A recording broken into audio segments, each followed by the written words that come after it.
Good evening and welcome to this week in review. Tonight's stories include highlights from the Sand and Sea Festival, Cops for Cancer very successful, Boy Scouts from Toronto visit Burgeo. These stories plus community events, the BBS Playbill, Off the Rack and more coming up after this.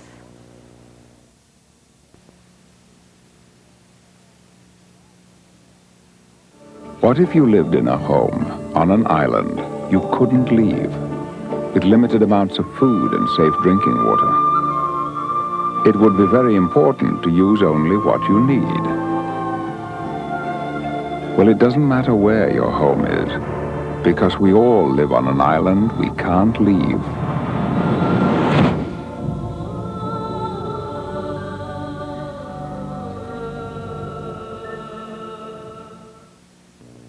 The Sand and Sea Festival is at another very successful festival. The celebrations got underway with the opening ceremonies. Our MHA, Kelvin Parsons, helped cut the ribbon. He spoke to the crowd and congratulated the committee on organizing the festival. Since this is the year of the volunteer, Mr. Ted Anderson, a volunteer with the Burgeo Fire Department, was asked to cut the cake. Every day there was live entertainment at the park. There were poker walks, duck hunts, bingo, kids' wiener roast, and that was just the first day. The weather was fantastic for the 4 days of the festival. It seems that the biggest crowd was during the 60s dance on Friday night. It was reported that approximately 1,000 people joined in the festivities. With Saturday came more entertainment, canoe races, and 50-50 draws. On Sunday there was more live entertainment and the Cops for Cancer campaign. Then it was time for the closing ceremonies. Each year the Sand and Sea Committee awards a plaque to commercial business for outstanding support to the festival. This year the plaque was presented to Burgeo Pro Hardware. Bill Parsons was happy to accept it on behalf of his company. Spokesperson for the committee, Ann Brown, thanked everyone for their support and reminded them that the Sand and Sea Festival will be held in the last weekend in July again next year. We congratulate the Sand and Sea Committee on another successful festival and wish them every success for the upcoming season. The Cops for Cancer campaign went ahead again this year and turned out to be a tremendous success. Instead of having the activity take place at the BBS parking lot like it was last year, this year it was held during the Sand and Sea Festival.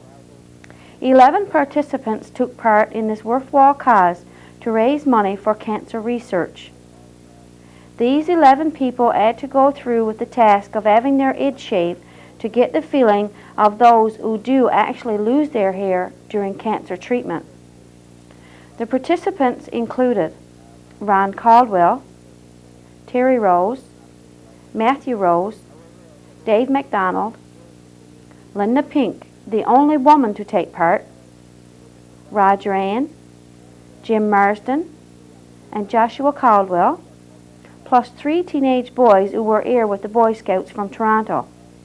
They all had pledge sheets in which to help them raise their money. There were also pledge sheets in businesses around town so that everyone could make a donation and support this cause. Also at the sandbanks, there was a place for the public to donate money. If no one felt that there was a need to donate to this cause, when Dave McDonald got up to have his head shaved, it changed their minds. He introduced Kira, who has leukemia, and let everyone see the effects of cancer. Dave promised to keep his head shaved for as long as Kira was in treatment. There are other individuals in the crowd that are also fighting the battle with cancer, and some that have survived the battle. There were also many others who have been affected by cancer in other ways. So far, the amount of money raised is $3,456.75. And there is still money to be handed in. At the sandbanks alone on Sunday, There was $1,000 raised by the generous donations of the public. We would like to congratulate Ron Caldwell for organizing the Cops for Cancer campaign, which turned out to be such an overwhelming success. The Boy Scouts from Toronto came to visit Burgeo just in time for the Sand and Sea Festival. 14 Boy Scouts and their 4 leaders had a grand time visiting Burgeo during the Sand and Sea Festival. The boys ranged in ages from 12 to 15. Every 2 years, these leaders plan an adventure for their Boy Scouts. This year, Albert Diven, Mrs. Isabel Diven's son, was a member of the troop and suggested a trip to Newfoundland. The other leaders and boys were sold on the idea, but the parents were not so sure. After gathering information and many question and answer meetings with the parents, they finally agreed. The group flew into Stephenville from Toronto. From there they went to Grossmore Park for several days. They spent 2 or 3 nights at the Stag Lake camp. Finally, they reached Burgeo and Sandbanks. We caught up with the boys at the ACWA potluck supper. Your name is? My name is Thomas. Okay, and where are you from? Toronto, Ontario. Wow, long way from home. Oh, yeah. Are you enjoying your trip? Yeah. Okay, good. How about you? What's your name? I'm Peter. Okay. So Peter, what made you decide to come to Newfoundland for vacation? I don't know. It's a really nice place, and it's got lots of nice scenery and lots of good places to camp and hike and such. Okay. So what's your connection with Burgeo? Do you have a connection with Burgeo? Not really. Our leader's mom lives here. We came because we wanted to see the Sand and Sea Festival, and one of our leaders' mothers lives here. Oh, okay. So what's your leader's name? Al. Okay. All right. So did you do a lot of fundraising to get here? Yeah, we fundraised all year. Okay. Like what? What did you do? We had raffles and car washes and other such things. Okay. So is there anything that you would like to say to the young women of Burgeo? Maybe? We're single. Yeah. And looking.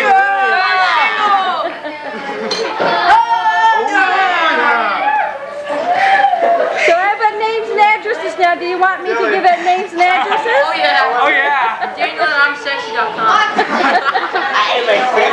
Okay, well we really hope you enjoy your trip. Thanks. All the boys agreed that Burgeo was the best part of the trip. They felt the scenery was fantastic and the people were very friendly. They stayed for the Sand and Sea Festival and took part in many of the activities, like the 60s dance, the poker walks, and the Cops for Cancer. They also got an opportunity to hike down to Greenwich River for the afternoon. They took back many souvenirs from our town, but none more precious than their memories.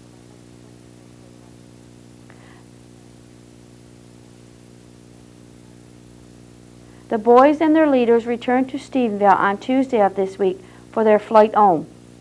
The leaders informed us that they definitely plan to come back to Burgeo with the Boy Scouts again in the near future. Okay,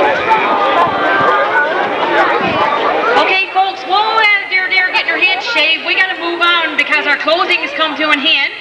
Our festival. Stay with us for more of This Week in Review coming up after this.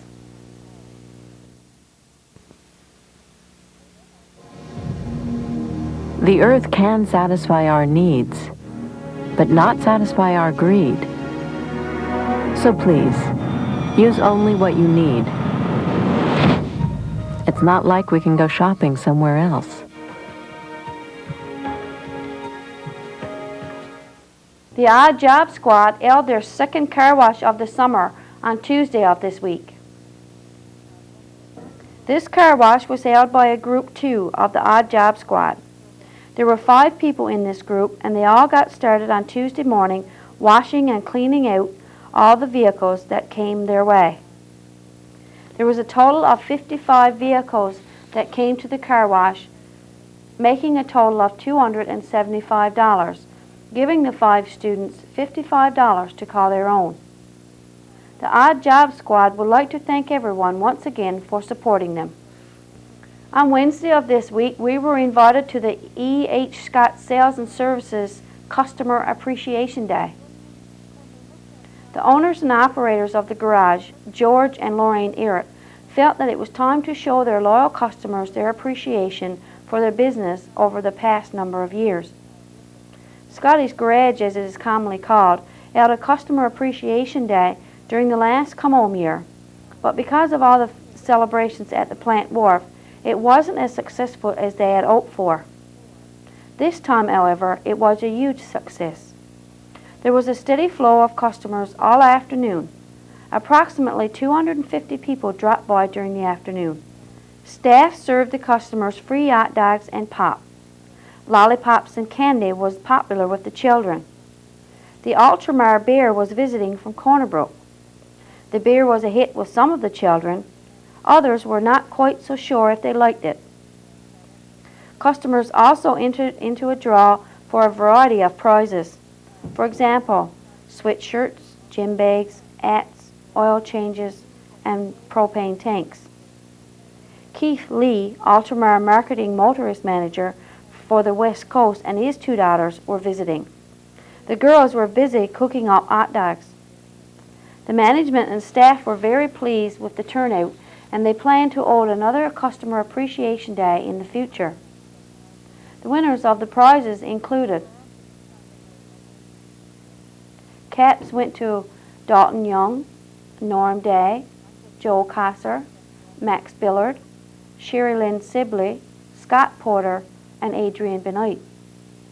Brenda Strickland won the gym bag. 20 pounds of propane went to Annie Fudge from Ramia. Arch Dunford Sr. won a free oil change, and Jerry Billard won the t-shirt. Hubert Strickland received 2 certificates from the government for serving 50 years with the Master Masons. On June the 28th, Master Masons from all over Newfoundland traveled to Burgeo to help Mr. Hubert Strickland of Missers celebrate receiving his 50-year jewel from the Royal Sussex Lodge in Halifax. They also held a dinner in his honor, where he was formally presented with his jewel and certificate. Since then, Mr. Strickland was presented with a certificate from our MHA, Calvin Parsons, congratulating him on receiving his 50-year jewel. The Honorable Roger Grimes, Premier of Newfoundland and Labrador, also asked Mr. Parsons to present Mr. Strickland with a certificate on behalf of the province for reaching this important milestone. Once again, we add our congratulations and wish Mr. Hubert Strickland best wishes for good health and prosperity. Stay with us for Off the Rack, the community events, and the BBS Playbill, all after this.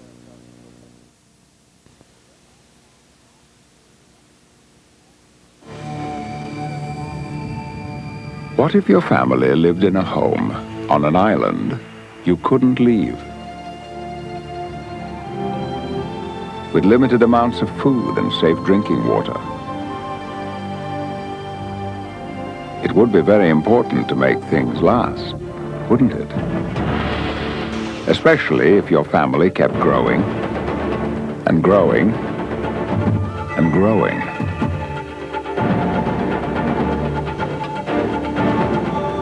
Well, it doesn't matter where your home is, because we all live on an island we can't leave. So please, use only what you need, because supplies truly are limited. We can do that.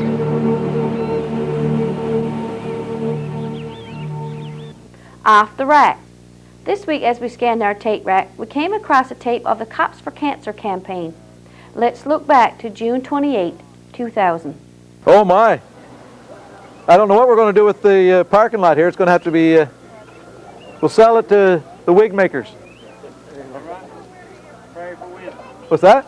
Pray for wind. Not yet. It's cold out here. So you're next, Melvin? Yep.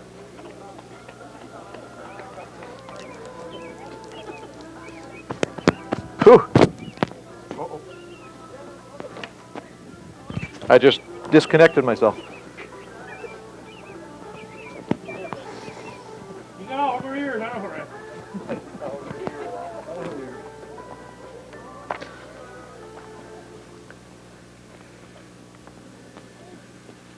That's looking good. Oh, not sure.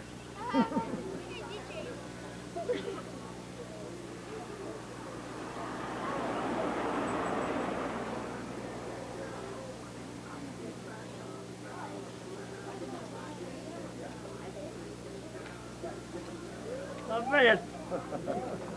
X. You're going to have to get, we need some of that sunblock. Terry's going to need that when he goes out working again. Come on down and make a donation.